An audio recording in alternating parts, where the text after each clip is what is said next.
Hi, so this is the first in a series of videos which is going to go through every stage of how I spin 2-ply lace on a Russian support spindle. There's going to be sort of one stage per video which I'm going to put in the title, and so it'll be easy to find the relevant part hopefully, and because I've had a lot of questions about various stages I thought it would be simplest if I tried to go over every part which I do. Now, sort of disclaimer that this is very much not some sort of correct way to do it. This is just the way that I have found, like, my favourite way of doing each bit and how it comes together for me. So by all means, vary if you want. So it's going to go from roving to yarn. I'm going to go over every part with support spindles. So first of all, when you get the roving, what I aim to do is preserve the colour gradients which come with the roving. That's sort of what I'm looking for, the different colours throughout, like gradient stripes. And this is 2-ply. This is already separated, so pretend this is bigger basically. So the amount that I find comfortable to spin on a spindle is about 33 grams for my plying and half that for my spinning on the Russian. I'm more of the school of thought where I try, well, for lace, I try not to put too much on my spindle because I just find it more pleasant that way. So I buy it in 100 grams generally, so that means splitting it into 3. So I sort of do this to make sure that it's 3 parts of equal length, and then you just pull it together at the corners. After I've done that, then because it's going to be 2-ply, I sort of pull it apart in the middle and separate it into 2 equal snakes. And then I put a little tag on a piece of paper and tie it around each section. So I generally have 1, 2 and 3, making sure to remember which end joins where, so that it will eventually join into be one long gradient. Not gradient, one long thing. So in the end I'm left with 6 pieces, which are each sort of, so you've got that, then it's divided like that, and then it's divided in half again. So 6 people with each being little mirrored pairs. So then once I've got this, I'm just going to roll each part into a ball to store it. And yeah, so I normally wrap a little bit of string around it with a little label, and I label them like 1A, 1B, 2A, 2B, 3A, 3B. So once I'm ready to spin, I will have 6 of these.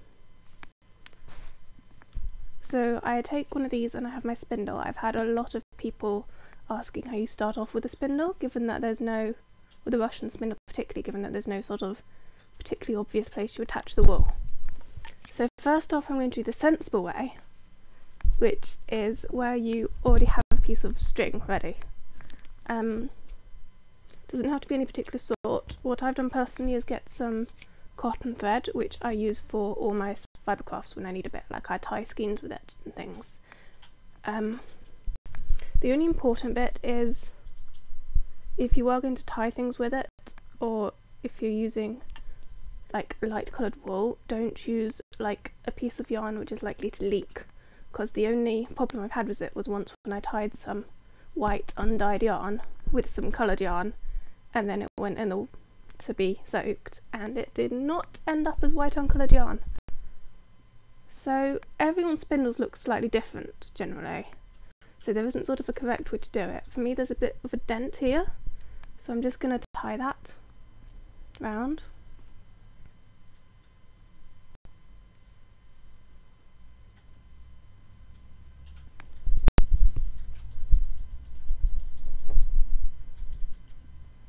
Like that.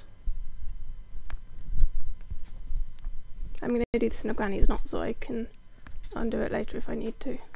Make sure the ends are lined up.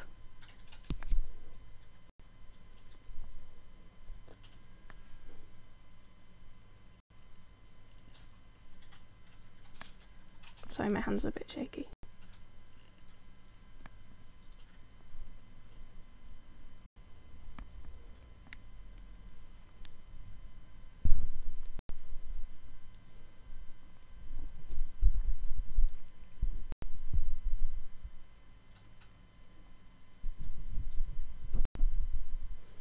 And so now what you generally have to do is I spin clockwise, as most people do.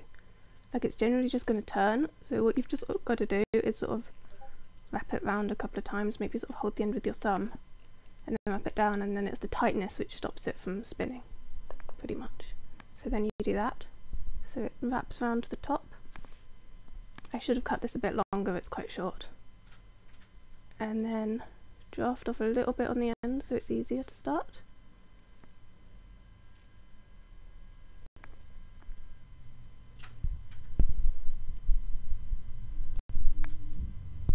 And then sort of overlap the fluff with that a bit and start spinning so it will catch the fluff.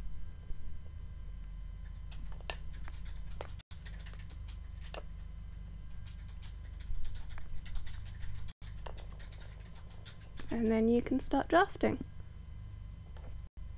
So this, and then you just wrap it round. So this was the sensible way to start. So now I'm going to show you the way I normally start, which is that I've totally forgotten to have any thread on hand.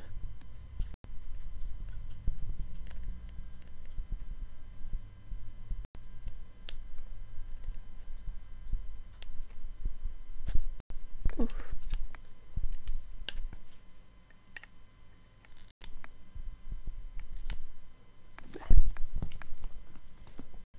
Okay, I'm just gonna pull this off. So you're left with a spindle with no sort of hooks to hang it onto, no thread, and just this. So this way generally ends up, or quite often, with a bit of wool at the end, which isn't like your nice usable yarn. You might have to discard a bit of wool at the end. So draft it out a bit and then sort of find the loop and put this in the middle of it. And then this is a very messy bit where it's not at the bottom yet, you've got to sort of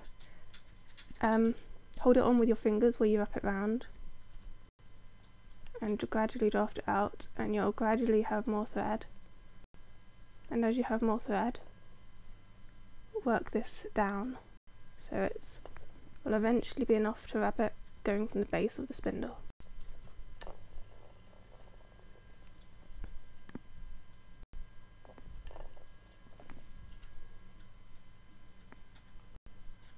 This is probably enough now, so I'll put this to the bottom of the spindle.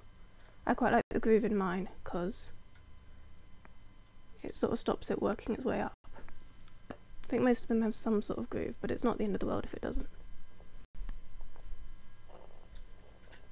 And we're spinning.